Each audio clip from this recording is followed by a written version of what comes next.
So guys, for the first step, you want to head over to search and type in check for updates. Click on it.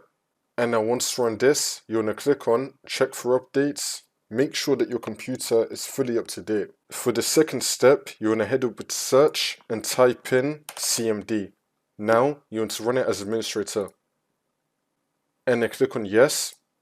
And now once you're on this, you want to type in sfc /scan now and then click on enter.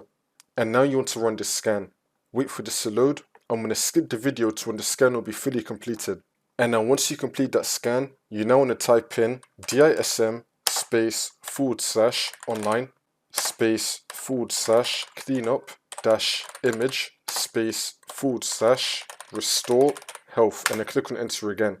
You now want to run this scan as well. Wait for this to load. And now once you complete this final scan, for the last step, you just want to restart your computer and then the problem should be fixed.